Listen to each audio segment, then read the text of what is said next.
Abuji,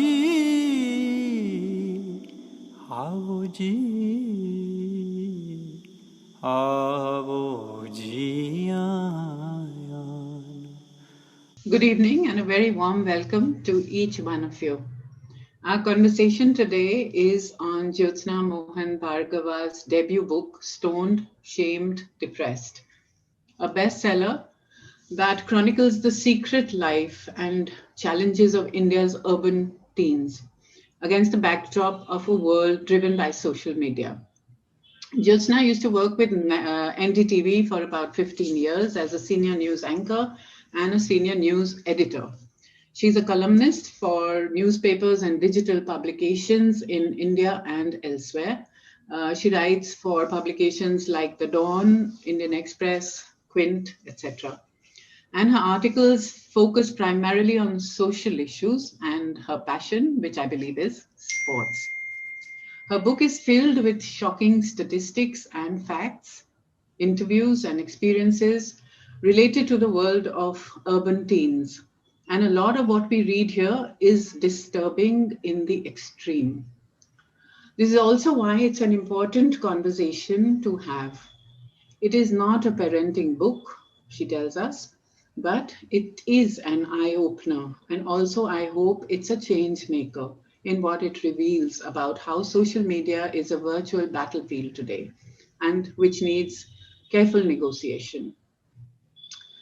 The addiction to social media, to gadgets, and to the internet is perhaps aggravating emotional disorders, mental health leading to loneliness, self-esteem, low self-esteem, stress, depression, etc. So many more. And it's crucial to understand what is happening and to emphasize on the importance of communication and dialogue and to keep these channels open and constant. As Enakshi Ganguly, who's here with us today, she writes in The Wire, I think she just wrote this a couple of days ago. We need to recognize that the children in the boys' locker room, or indeed any WhatsApp group that we could think of, are only symptoms of an intergenerational rot. Misogyny is what she calls the intergenerational rot. Children are sponges, she says, and they absorb and mimic everything adults do. And therefore, arresting and locking up some of the symptoms will not rid society of misogyny. This is a really interesting article. I would say that we should read it just to see what each one of us is also doing wrong when we take on very, very small little things in our own daily lives and we think it's not important, but where that whole thing leads to. Misogyny and sexism in society and in policy needs to stop, she says. So I think this is an important conversation, as I've just said, and we all need to sit up and to listen. As caregivers, as parents, as family, neighbors, educators, we really need to create these safe spaces where we can educate our children, and we need to listen closely to what they are saying, even if they are not really saying it, but they're saying it through their actions. Enakshi Ganguly is the co-founder of HUG, Center for Child Rights, and a human rights activist.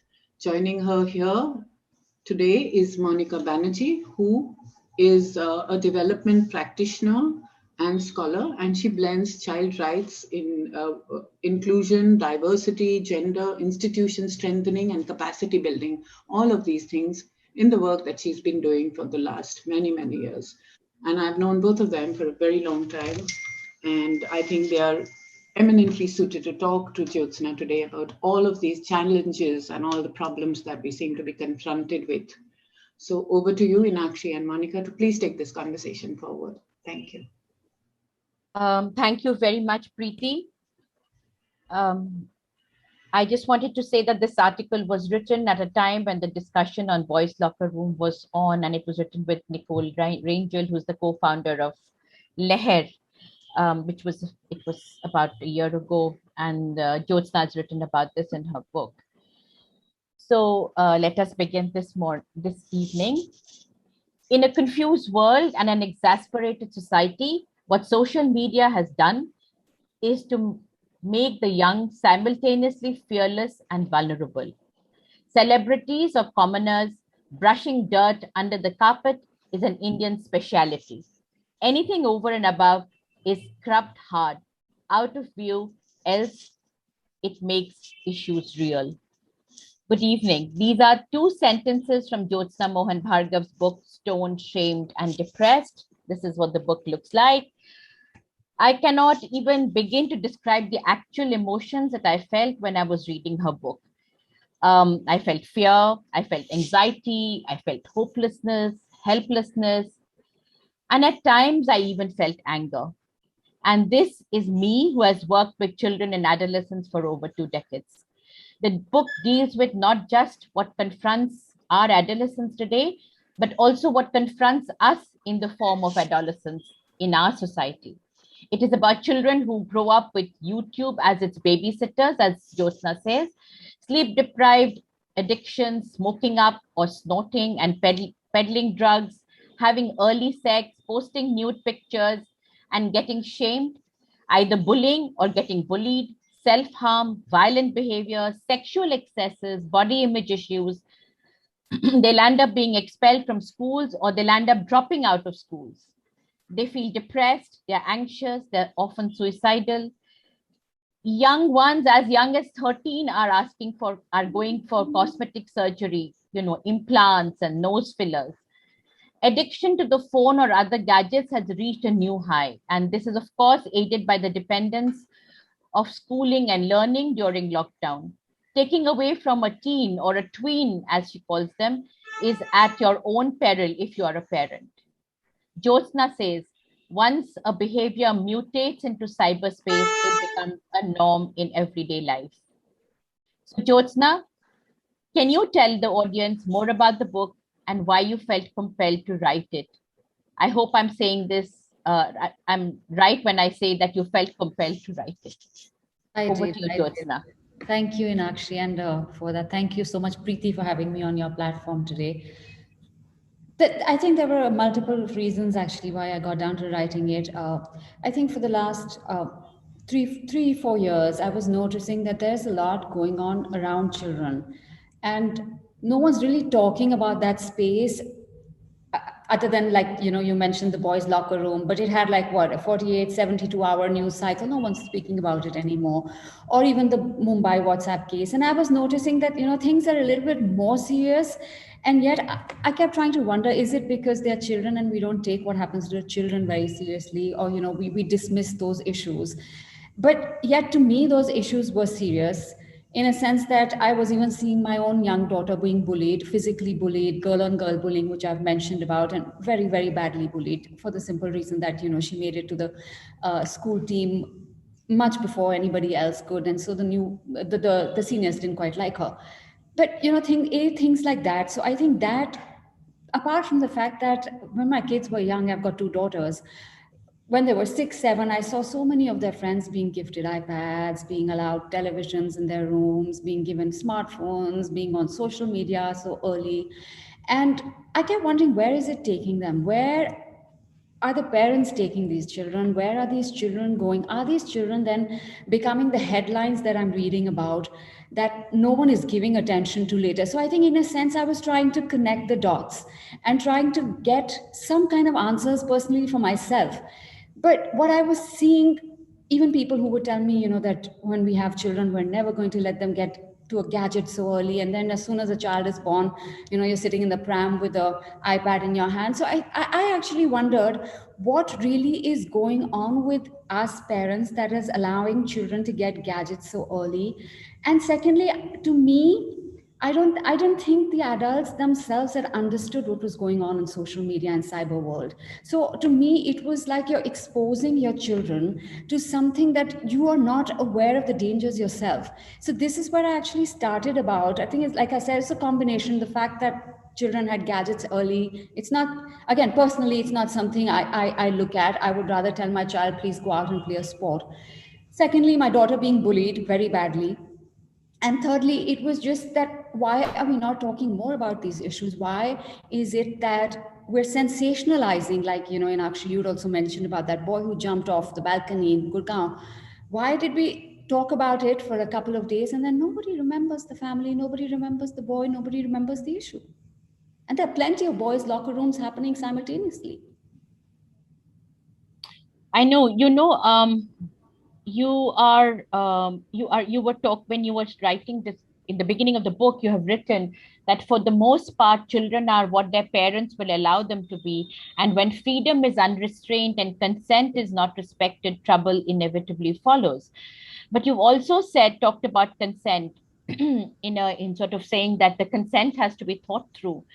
So while you speak about parents who lived in denial, you also describe how parents are almost frightened of their children, how one of them had to call the police. And yet you've also written about sharenting, a new term for me. You say adolescents need freedom to choose, but not so much freedom that they cannot, in fact, make a choice. So how much is too much? And how much is not too much? And who and how can that be determined? Can you tell us a little bit more as I always think that in cyberspace, every month matters, to be honest. A child who gets onto Instagram at 13 versus a child who got onto Instagram at the age of 9, huge difference. A child who gets onto the Instagram at 13 versus a child who gets on to Instagram or Snapchat at 14, again, there's a difference. So my point is, I'm nobody to tell you what age you should be giving your child to, but if they've put in some legal parameters, if they say that Instagram is 13, if they say that Fortnite is 12, why are you putting your child out there into the open at the age of 8, 9, 10? Because once they get one account, I've also written about that, they get multiple accounts. And it's very easy to give in Enakshi today. It's very easy. As a daughter of two mothers, it would be very easy for me to say, here, take your accounts, take the iPad, and let me just have my cup of tea. I could do it too. Instead of having to hear this every few months that you promised, and you keep going back on the promise. But I have to keep pushing it. So my point is, as parents, if we know how to harness it responsibly, we're in a better position to help our children understand. To give you an example, when I was speaking to some mothers and I was speaking about gaming addiction, and I said, grooming is very big. And it's not just a Western concept. And they laughed it out and they said, so what is grooming? I mean, we don't know anything about grooming other than how we dress up. And I didn't find it funny. But that's how where things stand right now. So we have to decide, if we don't know the dangers, we're not going to stop them. I know the dangers, which is why I am paranoid. I mean, there was about 6 months ago, and my elder one is almost 13 now. And, we are in the UAE, so things, you can visit your neighbors and everything. And so all the kids who kept meeting, and my kids said, we don't want to go anywhere because everyone's forever on TikTok, right? I mean, nobody talks, nobody chats, nobody wants to go out for a walk. They just want to do TikTok stuff. So they really begged my husband and me, and they said, can you please put us? So my husband said, okay, we'll give this a shot. You will be put on private. Nobody has access. No, what's the point? If we're on private, nobody's going to be able to see us. We're like, take it or leave it. So anyway, they forgot about it. And then they go across to a friend's house one day and come back very quiet, very, chest turned in a way. And so what happened to you? No, nothing. They dismissed it. They wouldn't talk about it. In the evening, my elder one comes and says, what happened today? We missed it. But as soon as we entered, there were about 5, 6 other girls on the TikTok account, and they saw a suicide being streamed. Okay, so these 9, 10, 11-year-old girls had seen a man killing himself. So there's all kinds of stuff happening. And then post haste, all the parents took the kids off TikTok. My point is, why reach that stage? Why allow your child to be scarred? There is so much. It's very difficult to engage our children today, and I think it's become worse during COVID, and it takes a lot out of us, but just push it as much as you can. You've also written, and it was very poignantly written, and it's something that I have seen with my own nieces who are much younger. I have children who luckily are much older. I mean, I'm glad that I don't have children now. Reading your book frightened me so much that I'm so glad that my children are in their 30s. But I've seen and you've talked about it, that the parents are kind of little worried and frightened about their children, because the children also threaten them with consequences that are so frightening. So if when I mean, it's like the story of this young boy who jumped off. I don't know what he did. He have a conversation with his parents? Why did the girl put it out on Instagram, that what happened between the two of them privately? So these are questions that will remain unanswered forever. But what does happen is when an incident like that happens, um, parents get frightened. So that's what you've written about. So what do you do? I mean, where is the thin line? I have teachers who have spoken to me about children who do self harm. They cut themselves, and so they do. So where is the conversation? How can we have this conversation? Parents are now getting frightened that their children will get into self harm, be suicidal, be do something. So they feel probably, while how would at the cost of losing my child, should I just give in? And that's something that you've written about, and it's just such a thin line. Do you want to talk to us a little bit about that? It is a very thin line, and so many children in actually spoke to me about self harm, and we were speaking about this. I had a session about this because it was Suicide Prevention Day the other day, and I was remembering all these children, and they're talking to me about how just cutting, and I don't think there's any purpose. These are 15, 16-year-old kids, some 13-year-old as well. There's no purpose in my life. I think death is better, and my point is, as you said, it's such a thin line. When do you know whether you're cutting or you're going and you're crossing that line? I mean, there's a child who didn't do well in school, and she said, I knew where the medicines were. My parents were doctors, and I overdosed, but luckily somebody was there at home to take her, but the intent was to kill herself. And it is so easy for them to cross that line, that, like you said, it's very, very scary. Like, and just as you mentioned as well in the beginning, it's a very contradictory generation. Very emotional, full of angst, yet very aggressive, very impulsive. Everything is really quick. For parents, I think, again, like you mentioned, conversations are so important. I cannot tell you the amount of children who wrote to me, who've still been writing to me, more in fact, about mental health during COVID.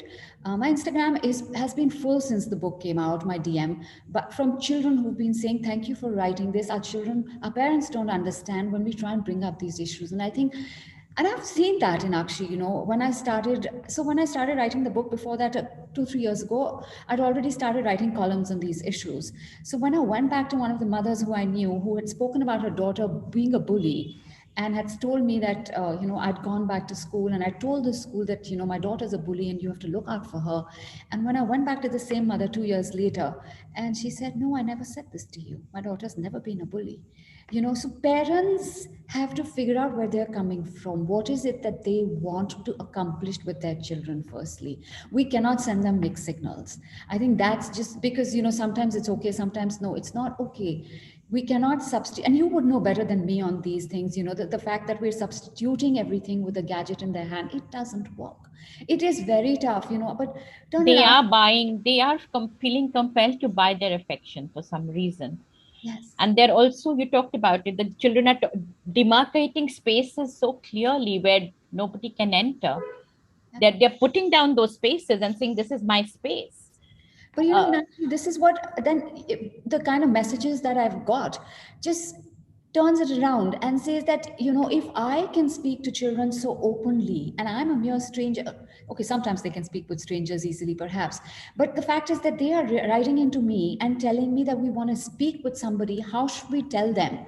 It goes to show that a lot of conversations are missing. And I think COVID will show them that it's not all just about the gadget and sitting on the couch. I think so many of them have realized that there's so much going for physical interaction. The social isolation is going to have its ramifications going forward. But I think parents have to understand that, all our children sometimes just, my children will say that, it's been so long, you just don't want to play a game with us, just play Jenga blocks, if nothing else.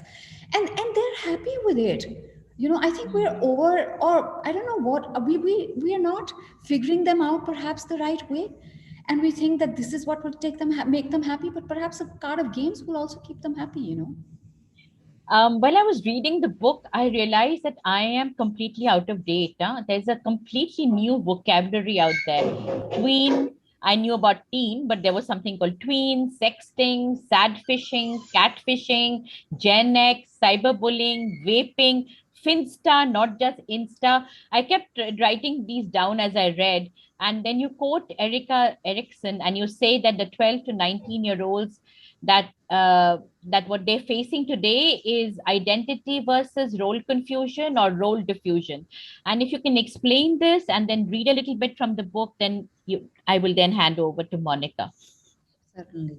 So everything to me for these children today is very instant. It's about, being somebody, being anybody. And the fact that in social, in social media or in cyber world, you can be that while being completely anonymous. It helps them to attain whatever it is that they want to do.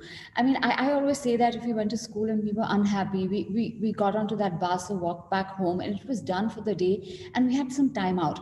For these children, it continues 24/7. It's not like you've left it at school and it's done. The bullying continues, the cyberbullying continues, the pestering continues, the obsession with the likes continues. Everything is 24/7. And it's a, the experts that I was speaking with and even the school teachers, they were like, Isn't I found it very frightening when you talked about the sharenting. I didn't even know what sharenting was till I read it with you. That this compulsive need to put our children out on into the media as it's soon as they are born. Oh, he's eaten, he's drank, she is now walking, she is now whatever. I hope they don't put down anything more than that. But anyway, sort No, of. there is. I have a friend, I mean, I told her, I said, why are you putting up photos of your beautiful 14-year-old in the tiniest of clothes and 40 photos? You could be done with one or two. Why do you want to put 40 photos from this angle, this holiday? Why are you? But, again, in action, you can only say this much. After a point, it's what the parent does with, and that's been the objective of the book. I can't say any more than this. I'm hoping that I've shown you the mirror, but And unfortunately, frighteningly so. There's some Nirja Singh who's written, children have three parents today: YouTube, peers, and their biological parents. It is not all coming from just the parents. And then Geraldine says, hi everyone, I'm in forensic medicine dealing with these issues. And I'm so glad, of course, that's not a and it's absolutely necessary. We open our eyes to technological challenges we're facing as families. And I think that's true. Many of us as parents don't know what the technology is all about. They know better than us. So they can fool. so Um, we can't really say that we're going to take them off technology, because then actually that's not going to work. I mean, this is their future. It's how we help them to deal with it. It's how we help them to harness that technology. So many people are doing good stuff on it. Kids talking and about. what do you do when adults themselves are addicted to social media? That's what they're watching. And you talk about role modeling too. So if you could just read a little bit from the book, and then Monica, maybe you can take the conversation forward from here on. Thank you, Enakshi. So I think I will just take the last bit which I wrote just when COVID was starting, Which and page is it? 228. Ah, yes, of course. Yeah. For some children, their loneliness is likely to intensify. So this was, which has, but did the physical isolation push our children deeper into the comforts of a smartphone? With this over reliance on gadgets now, checks and balances have never been more crucial. Monitoring where our children's tapping fingers take them is important. Addiction to gaming, anonymous role playing, revenge porn, sad fishing, all this is even more tempting when time seems to move slower. Even before the pandemic, some children were emotionally vulnerable. Mental health is the elephant in the room. During the pandemic, we need to understand how these children are internalizing their anxiety. Drugs and vaping did not stop during the lockdown. It is not just the adults, but our collective human journey has taken a different trajectory. How the parents and their children both stack up in a crisis defines us. However, COVID 19 being a situational crisis does not take away from our underlying concerns. Challenges may look different today, yet the essence remains the same. Change is a constant, not embracing it has been at the core of our struggles. Thank you. Thank you. What you did not mention, and I have noticed, is that how many children are now suddenly listening to K-pop. Like K-pop is the new thing. So, and the Yes. new idols is all about the Koreans and the Japanese. And so that's another, who is the role model. So Yes. Monica, if you can take it from here. Thank you, Enakshi, and thank you, Jyotsna. For those of us who have been watching the conversation so far between Enakshi and Jyotsna, so this conversation is really telling us about the children from well-to-do families. These children who find themselves today in a devastating world of substance abuse, uh, the social media's detrimental misuse, uh, also internet's malafide content also plays a spoil sport here. The succumbing to peer pressure, as Enakshi has been mentioning, and finally, the vortex of violence, the forms of bullying, sexual abuse, and we heard so far that the role uh, that parents have been playing, rather the emotions that parents have been showing, and the emotion predominantly is that of fear, letting children do whatever they want to do. But bringing the conversation back to the parents, I would just request Jyotsna if you could elaborate a little on the role that the family has today. And I'm not only talking about the parents, but the extended family. And I've just seen somebody who is a grandmother talking about her experiences. So, what is the role of the family, Jyotsna, Yes, particularly that? yes, she says, I'm a grandmother and I worry a lot about today's children as I hear and read about children threatening to kill themselves if they are denied Yeah, anything. How should parents handle such a tough situation? So yeah, clearly, like you said, yes. Yeah, so it's the role of family, and also why I invoke the extended family. Just this morning, somebody was quoting the emergency report about schools being locked for the last almost 2 years, and some 1,400 children who were interviewed. 75% of them have a decline in their reading abilities. Now, while there is a decline in reading abilities, with the school now only being remotely available to them, your pivot is only the family around you. So therefore, there has to be a big role that the family has in this entire scheme of things. And it could be a lot more constructive also. And I know, Jyotsna, you have been pointing out to that bit of constructive role that the family has, but if you could elaborate a little this evening. Thank you. Thanks, Monica. Yes, I I have to go back a little bit to last year. I think when the COVID hit, my whole reaction was that our generation, we were so interested in ourselves, Monica. We were so interested in how we are reacting to COVID. Oh, have we got our groceries? What are we going to do with our gym and our trainer? How are we going to work from home? I think that we just gave the children the gadget, and we thought now they're sorted and they're done, and we left them. I don't think we really went back to asking them how they've been in that last 2 years. And I think in the last 2 years, the role of the family is just, it's exploded. It has to, because we forgot our children somewhere down the line in the last 2 years. We thought that, they're on these gadgets, they're figuring it out, they're okay, they're sorted, let us sort ourselves out.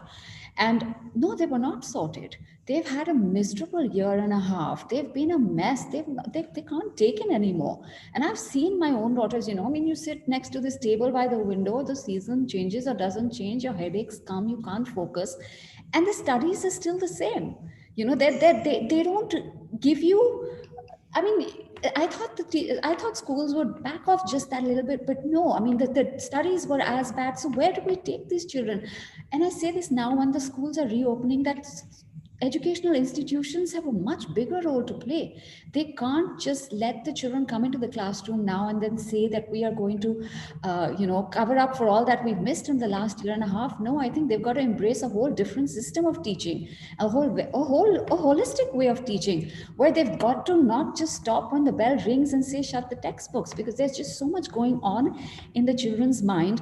And what has also happened is, because they've been on that gadget nonstop, everything has been just so accessible to them. We've not been able to check every time, that have they just skipped off from that lesson and gone into a game or gone into something else, which they have. Many of these children, my friends, children have gone in. I've got a friend who said, can you help me put me through to a therapist. My child is going through gaming addiction, and today the therapist told me it's much more. It's pretty bad. And these are normal, average children. You wouldn't even think that this is happening to them. So my point is that the conversations stopped, and I think we became so. I think we've all been, we kept going into this rut at the end of the day that we were so tired that we stopped speaking at some point. Everyone's been doing what they have to do. And I think for families, you have to get involved. But families also have to speak in one voice, because I've had friends who grandparents go and then give the gadgets, and the parents don't want to give the gadgets. So, that kind of issue then happens in the family. I think everybody needs to speak in one voice, because I get grandparents and indulgence. I get that. But, indulging these children with gadgets, with phones, and the kind of freedom, it's a whole different ballgame. And the other way I find that the way to take these children forward in a family is to normalize the existence of things, not to make anything taboo, or not to demystify things, which is what I do in my house. My younger one is 9. When I wrote this book, she was 7 when I started writing it, and my elder one, as I said, is almost 13. But everything is an open conversation in our house. It's because we talk about drugs openly, we talk about vaping openly, we talk about what you see on Netflix, what you shouldn't see on Netflix. If we talk about consent, we talk about the fact that nobody's allowed to touch you even with a finger if you don't want it, or you have the right to change your mind. We everything has been demystified, Monica. My elder one, when she was in class 6, she came back one day and said, 3 boys have been rusticated from the school. And I said, why? She said, Mama, they were caught vaping in the corridors. And it's not that she was, class 6, what, she would have been 10, 11. It's not like she went Googling looking for vaping. She already knew what vaping was. She already knows it's not something I want to deal with. So she wasn't like, oh my God, what happened? She's like, okay, these things happen. They got caught. It's not the right thing. They shouldn't have done it. And she's having this open discussion with me. And, and I'm glad we have it. The other day, this lady, she told me, oh, my daughter started her periods and we don't know what to do. And I said, you have to talk about it openly. You cannot make that child conscious. You have to take away the mystery of things. And that's the problem with us as a society, as families. One of the first reactions I got when the book came out, Monica, was that some gentleman wrote to me and said, this is Western bullshit. And I said, that's why I write these books. That is exactly why I've written this book, for us to understand. Because if we don't accept things are happening, if as families we don't accept, how are we going to help solve their problems? No? Absolutely. I completely am in agreement with what you mentioned could be the perils of indulgence. And since you use the word consent somewhere, I'm going to come to this entire thing of peer pressure, which you have done so elaborately in the book. Now, when I read about peer pressure in your book, 2 things that came to my mind, and I've quoted from that. So the first thing is the realm of consent that you talk about. So when you say if children are agreeing to sex, it is more out of pressure and less out of consent. This is extremely revealing. So that is something that, I would insist that you talk a little more about this. And I would also like to invoke, on page 58, you said something very interesting, and that caught my attention, is about the trait of being conscientious, and how being conscientious could be important in saying no. And I use that as as my next statement after consent. So if there is something that you would want to say here. I don't know where that consent conversation, even now, if it begins in our homes, whether we have it, or whether it's even important enough in our homes. I find that if I have to have this conversation with other people, I have to dig in really deep to understand, are you speaking about it in your homes? Are you speaking about it with your children? Sex education is still very, it's there, not there still, to be honest. Some schools have got it right, but many schools have still not got it. And if you ask, my children, yeah, okay, we had this one little talk and, everybody giggled and left, and that was it. And to say, are we going to have that birds and bees conversation when a child is 13? I'm like, firstly, they don't want to listen to birds and bees anymore. Secondly, 13, they know pretty much everything. I mean, these schools, they know, the exposure is so different. Their exposure, not just in school, but it's also what they're watching, right? That YouTube, you're watching one thing, you've got a link that comes on the side, which is why I say it's the most dangerous thing. There is a child who's 8, 9, who's just watching YouTube. You've got a link that you think seems exciting. Nobody's watching. You click on that link. That link takes you to another link. And from where you started to where you end are two completely different things. So I think consent is huge. Children and their sexual rights, huge. I don't think we're speaking about it. And I think the children who know about it, because they haven't got the relevant education going forward, the children that the older teens, 18, 19, they don't quite know how to react, which is why, after the boys locker room as well, Monica and Enakshi, it became a big battleground between girls themselves. And I was in the middle of that group, so a lot of these girls were messaging me and saying, auntie, we just can't get it right. We just don't understand what we are fighting for anymore. So it became, instead of that fight of how women were being sexualized, or the misogyny, it became about, you are wrong and I am right, or right and wrong in from how I see it, or you are with this girl so you're right, and you're with this girl so it's wrong. So the kind of education, the kind of talks that are not happening in our schools, it's very, very worrisome for me. The fact that our society doesn't talk about it, they'd rather that we do yoga versus sex education in school. I don't know. So I think it just has to come back to our homes. And unfortunately, even now, so many people around me, friends, gone to good schools, best of schools, they don't want to speak about it. They don't want to speak about it. But if you don't speak about it, how are you going to figure out what's going on? You don't want your children to land up in those shady places, which is so unhealthy for them, because, they're scared to come to you. They don't know how to come and speak with you. Right. And someday I remember your quoting a parent's lemon that I overthought my kids to be good human beings. Uh, and that brings me to the issue of bullying, again, something which we have very elaborately dealt with.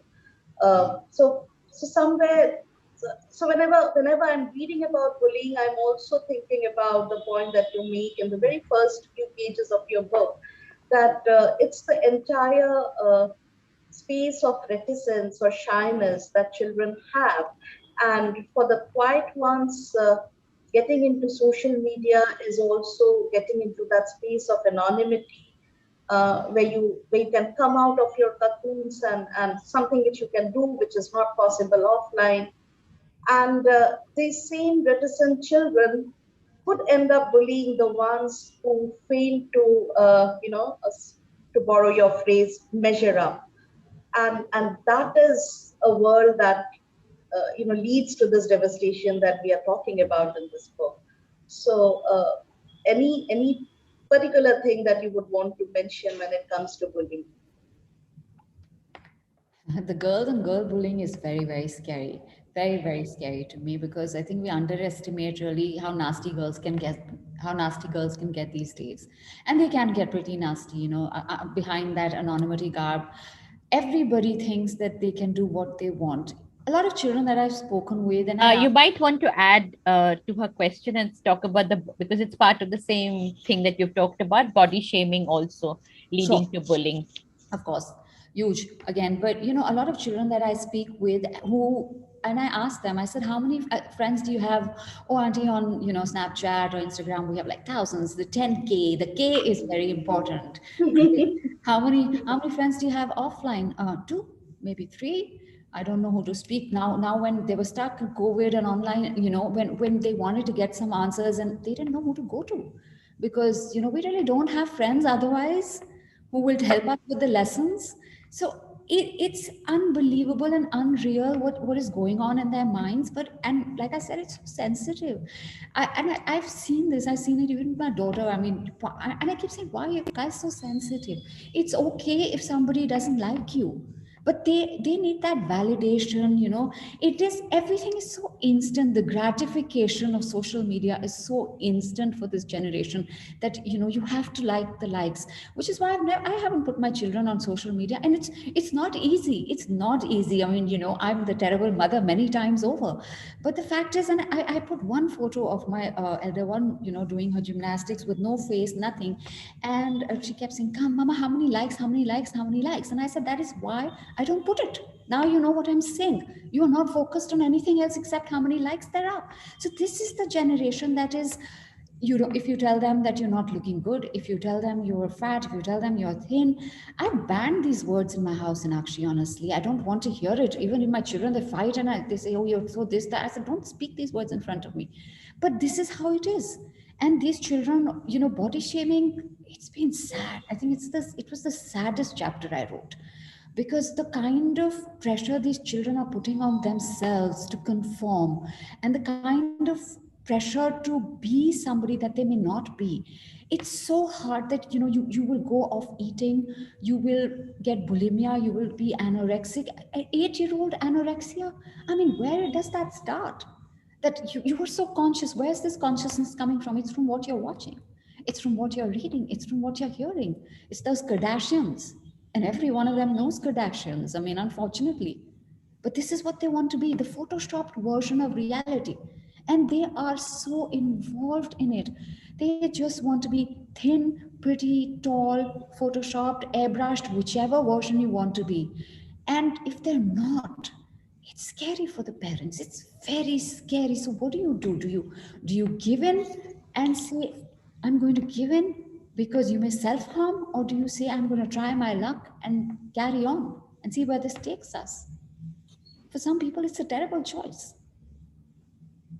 Which actually brings us to the reality of girls' locker room then. And it also kind of, what you mentioned is how girls are looking at the toxic masculinity as a way to power and freedom, something that they have seen as actually ways to freedom and power. So this reality of girls' locker room is still today, not out there in the open. I mean, we are still not talking about it. In our gender discourses also, somehow we are not talking about it. We are talking about misogyny a lot, and that's so important, so critical to talk about. But somehow, where is this coming from? This entire sense of entitlement that girls think we should get, and this mimicking of toxic masculinity that you mentioned about. So this is something that kind of is should be an eye opener for all parents, for all teachers, if we have to deal with this issue. And I don't know if you would want to make some comments about it, the girls' locker room reality. Oh, the girl. Yes, I think it's there's a term for it which I'm forgetting. There was a Turkish writer who termed this, who termed a phrase on how women kind of empower themselves on misogyny as well, and we see a little bit of that as well. I mean, there was a lot of that in the boys' locker room. I see a lot of that in politics as well. When certain women kind of speak the language of the men, and it gives them the power. And that's exactly what happened in the boys' locker room as well. They spoke the same language, giving them the same power and trashing the women, the girls around them. It's a very scary thing, because obviously they're listening to what's going on in their homes, right? They're listening to the fact that some kind of words it's okay to speak like this. It is okay to think like this. If your parents are thinking like this, it's okay to behave like this. Like Enakshi was saying, it's absolutely okay to to first be the first person to be on social media, because this is how the parents are doing it. You're following whatever goes on in your homes, whether you're a girl or a boy. I mean, I quote this boy as well who went and who asked this girl out in school, and she must have been 14 or 15, and she refused him twice. And the third time, he just caught her by the neck and took her against the wall and kissed her forcibly. And he said, I asked her twice, and then the third time I just took what belonged to me. And that's the kind of thinking that is coming from their homes. Where else is it coming from? I mean, his parents, I think, were professors, both professors, and there was domestic abuse at home. Things like these need to be spoken about so much more than we do today, because it takes both girls and boys differently, right? Monica and Enakshi, everybody takes what they want to out of this. And about 2 or 3 weeks ago, I wrote a column, my weekly column on domestic abuse, and I cannot tell you the amount I got trolled. I got trolled by men who said that, I'm sorry, this is all, this is all rubbish. And so many men, and they chose and they took out बड़ी मेहनत करके एक article निकाल के मुझे भेजा कि look at this woman who's beaten up her husband during COVID. And I'm like, why is it one at the expense of other? If that's a problem, please, by all means, go and complain about it. The guy should go and complain if some woman has done. But why do you have to always put in a leg whenever we speak about anything that has to do about women? If I am speaking about domestic abuse, if I am speaking about marital rape, why is it that you guys have to come up and say, oh, you guys are feminists, or you just want to bring down all this and keep talking about misogyny? And I think it's unfortunate, but that's the society we are in, and that's what they're learning. And that kind of change is still a long way away.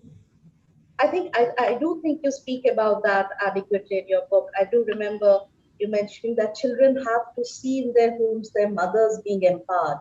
They're having an agency, they're having a voice. And thanks for actually taking up this issue of domestic abuse. I also see Professor Sanjay Hazarika writing about it in the chat box. But Jyotsna, I'm going to quote some statistics that you mention in your book, where you say that India is home to largest population of sexually abused children. And you say that the WHO report on mental health says that 1 in 4 teens in the 13 to 15 age group, that is classes 8 to 10 in India, are depressed. And 7% of the adolescents who are bullied and distressed are done so not just by their peers, but also teachers and family. So that brings us to the role of school as an institution, the teachers and the family, of course, we have been discussing throughout. So this is a very telling comment, the role of teachers and family in making our children depressed. 7%, not a low figure. No, it is. It is. And I've quoted, this girl who was, body shamed, but she was body shamed by her own family.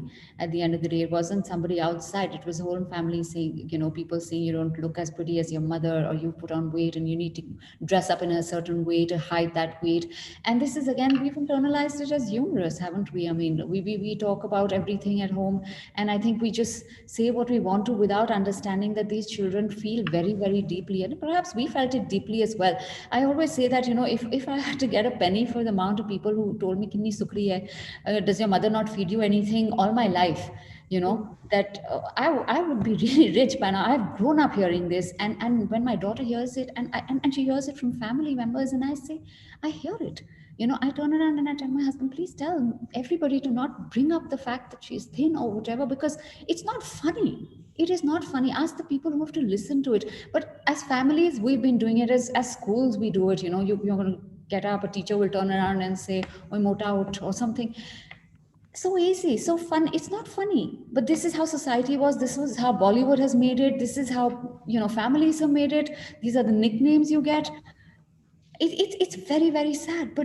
And children today are not the children that we were. We took it in, we let it be, and we let it fester, and then 30 years later it's gone or it's there somewhere. These children react. They don't want to take in what we used to take in. They don't want to be like us, and that's the difference in how we react, in how we respond to the issues dealing with them versus how it was with us. Sure. I wanted to say something, shaking from 1 minute, Monica. The interesting thing about your book is, and you've mentioned it, that most other times that when you talk about violence and abuse, we always talk about the poor and the marginalized. That's normally the conversation. It happens to them. And so your book actually occupies, to my mind, a very important space where it's saying that all children, anywhere they are vulnerable, and affluence sometimes makes them more vulnerable. Sense of entitlement makes them more vulnerable. Availability makes them more vulnerable. Like you've talked about somebody who's doing very well in school, and the reason that that person went into depression and drugs was because that child was the first child. I mean, he or she was, I can't remember with the gender, was actually doing very well. And so when Chonjoy is saying about trafficking, and he's asked questions about domestic violence, which, as Monica pointed, you've of course talked about it. But yes, it's true that COVID has enhanced domestic violence and sexual abuse and trafficking. But actually, to my mind, the fact that it's not just about COVID, but beyond, that this book actually takes you to other spaces than just the very poor, vulnerable, marginalized child. Oh, but thank you, Monica. Monica, please carry Yeah, on. I yeah, just thank wanted you. to take that, Sure, make sure, that point. sure. Thank you, Enakshi. So this also brings me to that part of your book where you deal with uh, very many constructive aspects that a family or parents ought to follow. You talk specifically about sports. Somewhere there is mention about music. So in short, if I can club that, I think what you're pointing out is, apart from having conversations, and more conversations with children, it is also to engage children into something that could seed in them what we often describe as life skills. The whole ability to think critically, for problem solving, risk taking, decision making, so on and so forth. So, how would you actually? And I know that you don't want to be very prescriptive, but is it something that you would like to tell us through your book about this whole world of sports and music? And sports is your interest as well, Jyotsna. I'm I'm a big believer in sports. I've always been, and my mother sent me out to play when I was really young, and I've tried to do the same with my children, my husband as well. And I actually think it disciplines you a lot. The only difference between how we were playing and how children are playing today, they're only playing to win. If you're not winning, they're not interested.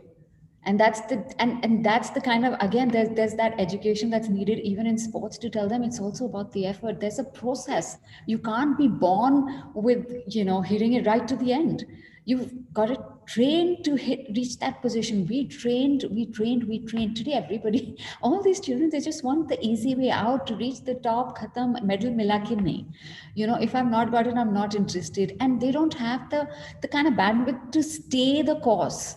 It's very hard. They are that constantly changing their mind. I think for till a certain time, you have got to let them go, let them experiment as much as they want to. You want to try music, you want to try art, but it shouldn't become like you're you're forever in that job of constantly changing. At some point, these children need to decide, is something interesting you or not.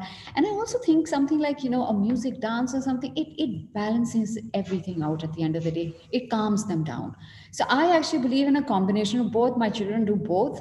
And I believe in that. I said, choose your sport. I'm not going to force you to play the sport I've played, but you have to play a sport that I don't compromise with. Again, that is personal. I think it takes them out. It helps them to take the anger out from school, or the fact that they're not on social media, or the fact they want to be on social media, and they're not. And it disciplines them. They come back, they're tired at the end of the day, and fortunately they want to read a book, which I'm happy about.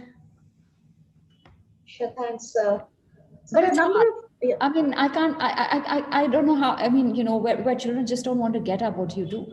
But the problem again lies in the fact that if you give them a gadget so early, if you give them gadget at the age of 6, 7, 8, and try and take that away at the age of 14, 15, it's not going to happen today. That's where the aggression is coming from in these children. That's where the anger is coming, because now they are not going to give you an inch. They are not going to say, we are giving everything in. We are not going to be what you have allowed us to be for the last 4, 5 years. Yeah, but Jyotsna, somewhere you also mentioned in your book that a lot of teens, tag a lot of value to this digital expanse, and given a chance, they would like to take it up as a profession. So there is something very lucrative about gaming too, about kind of taking up gaming as a livelihood, as a profession. So would you like to elaborate on that? Yes, in fact, I've spoken to somebody who's a gaming specialist. I think I've spoken to two of them. They're in their 20s, and the difference was like one of them said. He started. His parents introduced him to games very young. He must have been 3, 4, 5, but he said that it's not the only thing that he was introduced to. He was introduced to a huge amount of reading on the side. He was introduced to sports, outdoor sports. So it was just one thing, not of many things, not just the only thing. And that's what I say to everybody. Like I come across many children doing such wonderful work, Monica, Right. on the digital medium. I mean, people who are talking about drug awareness, children who've been bullied, who are speaking about being bullied, and children who've had body shaming, they're speaking about their experiences so that others don't get body shamed. There's huge kind of activism that's happening, but you have to be able to understand how to use the medium, and that's where it comes down to the parents have to differentiate that this is not a toy, that it's not just about a selfie that we take, then our children will take that selfie, and going forward, we're just going to check into everything we do. No, the parents have to first understand what it stands for, and if they understand, I think that the children have a much better chance of understanding that this is a place that you can use so beautifully in the world today. To I mean, the kind of exposure that you get, if I was writing in that time, in this time, instead of having to write that one newspaper article and wait for it to come out, and to certain, just a little bit here, you write one piece, and if you've got all those 10K followers, immediately they'll have read what you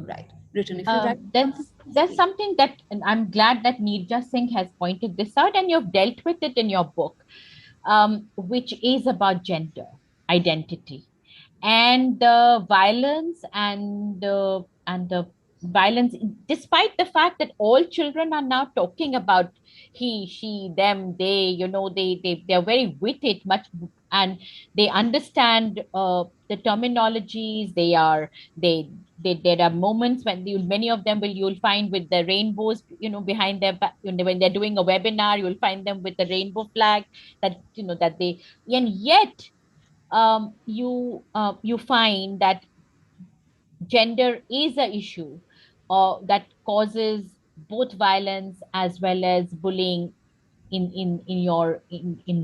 the people that you've spoken with, and it, it has led to depression, suicidal behavior.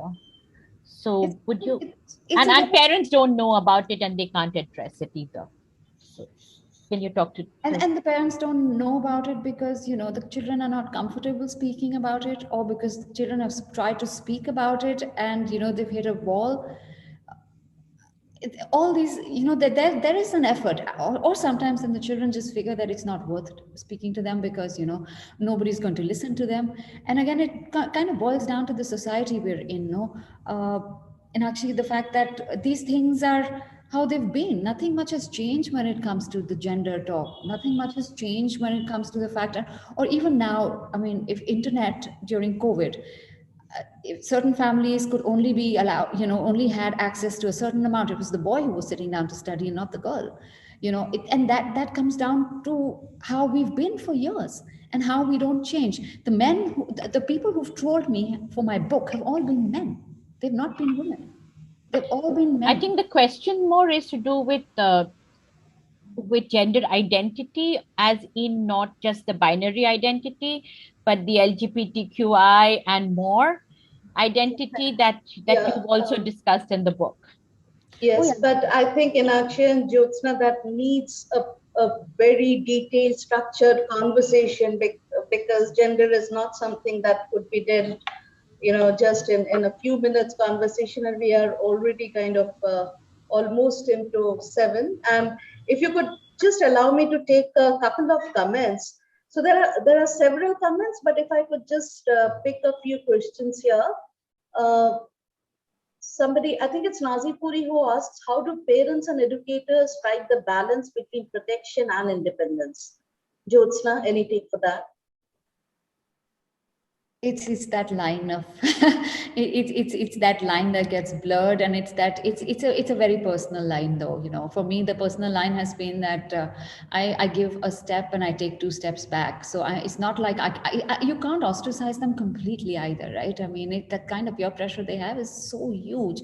But you have to make them comfortable with where they're coming back home at the end of the day. You know, the base is to be really, really solid. The protection, at some point, you have to let go of that protection, understanding that the base is solid. I mean, my own nephew, surrounded by 4 friends, all into drugs, all into smoking. And, you know, when I was writing the book, everybody would tell me, just speak to him, he knows everything. And he was the only one who wouldn't.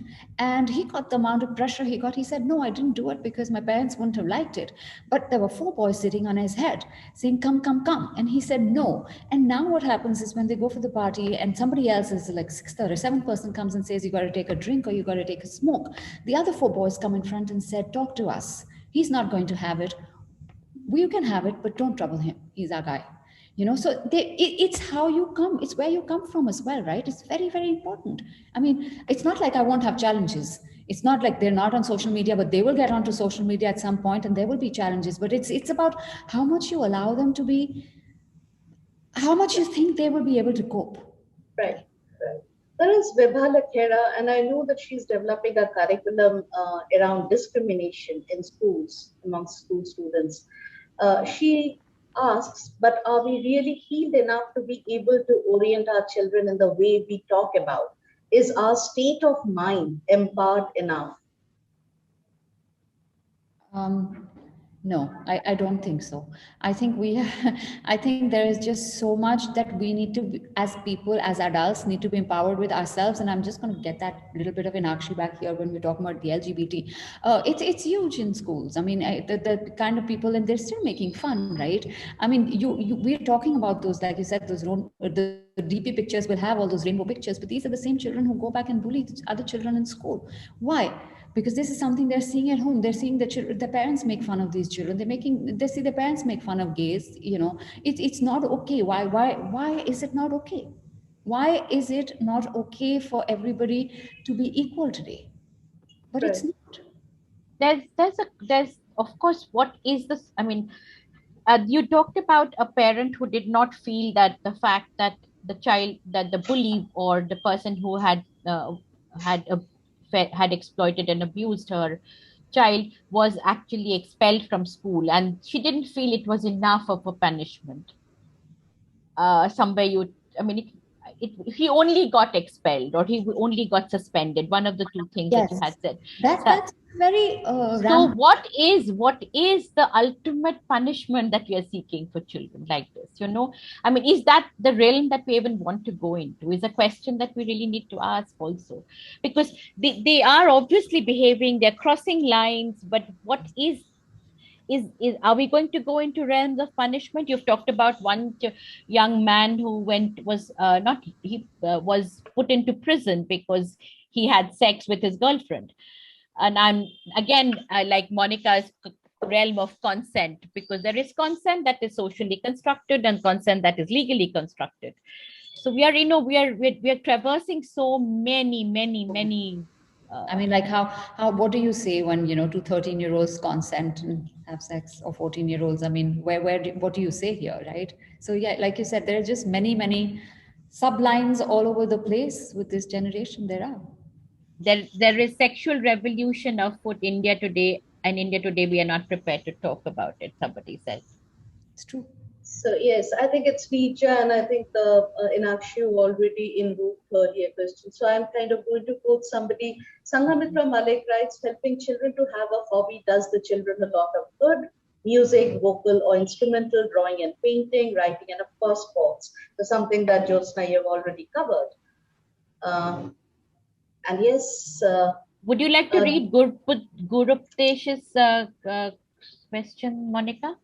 I'm not able to find this. Why don't you read it out? When things are so out of control all around, traffic, rowdyism, unscrupulous profit making, callous politics, abysmal academic standards, how do you expect the young one to exercise self-control? They don't see it anywhere. Papa or mama preaching seems out of this world. Right. And then there is Dr. Sanjay also, who writes 15.6 million babies are being legally aborted every year in India today. 50% of our women in Karnataka are sterilized. Where is the value for the sacredness of life, motherhood, and fatherhood? Yeah. I don't think really we have an answer for that. But Yeah. Jyotsna, yeah. I thought you were waiting. Jyotsna, would you like to have some closing comments? Or maybe Monica, if you have closing comments, and then Jyotsna can take it from there. Yeah, I don't have any closing comments as such, because you know, this is something, this is a book which I think I'll again go back post this conversation to read, because I don't think the notes that I've taken, and these notes that I've taken, wasn't meant only for this conversation, but because something that, it struck upon me when Preeti asked me to give a brief bio of mine. I said that I insisted that she should also allow me to say that, my son has just stepped into adulthood. And when I gave him this book, he said that, Mama, every word is true. And this is when I felt that my lessons in parenting, despite my child stepping into adulthood, is far from over. I think this book is just the beginning of the conversations that we started today. So thank you very much, Jyotsna, for doing this to us. I'll have to be forever a parent. New term, not only because of these new terms, but to internalize what I could have done better while my son was in his teens and twins, as you say. So thank you so much, Jyotsna, and over to you, Jyotsna, Enakshi, and Gurprita. So there is a question that we cannot take up now, but it has come to what is happening. Any idea what is happening in the rural areas? And what I do know of what is happening in the rural areas is that they are aspirational and they're wanting that gadget. And they're wanting to be. And wherever I have traveled in the rural areas, if they have even the smallest scope to get onto that Facebook, they are there. And the Insta, if they're there. But yes, it's true. We're living in a world of digital divide where not everybody has the access to internet.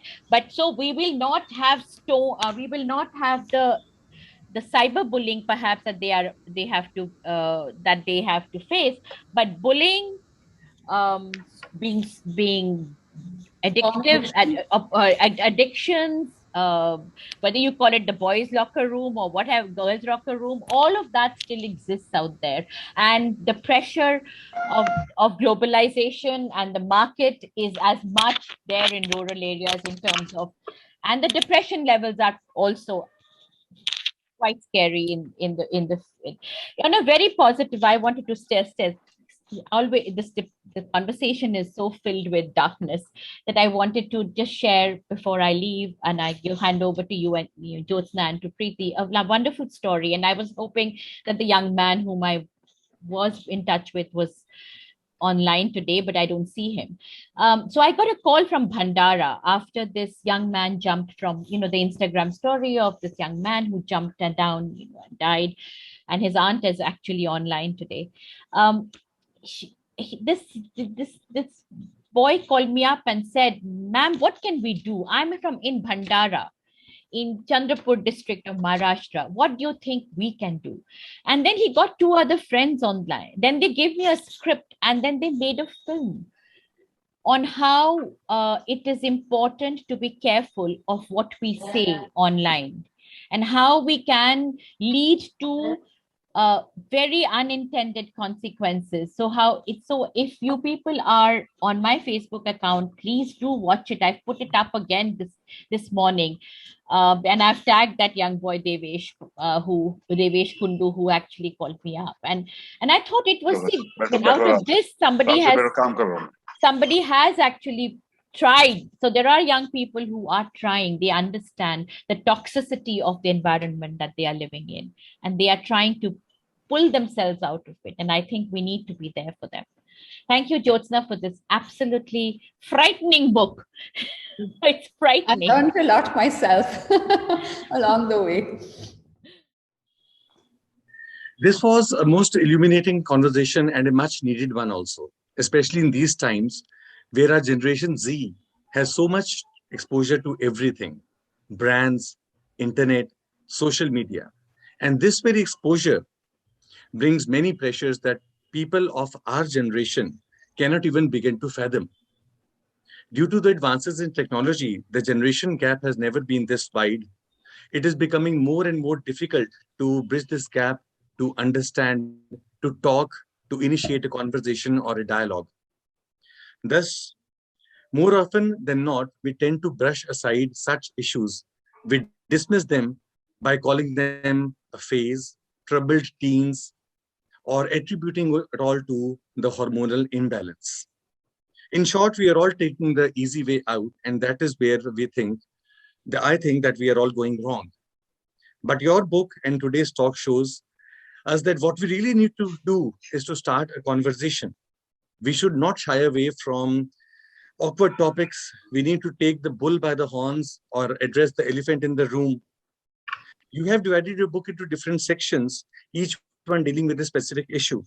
And it is also commendable that you have also added anecdotes and professional advice therein, making it all more relatable. Thank you so much, Jyotsna, for this most revealing and intimate and shocking and profound and thought-provoking book. Thank you so much. And here I would also like to thank Monica Banerjee and Enakshi Ganguly for steering this conversation in a wonderful way so that all the important issues have been covered and nothing has been left unsaid and no stone has been left unturned. And now a big thank you for our Maja House audience for staying with us. I would like to thank you on behalf of all of us, the Maja House team, for your continued support and love. Thank you so much for a wonderful evening and thank you for joining us, everyone. Thank you.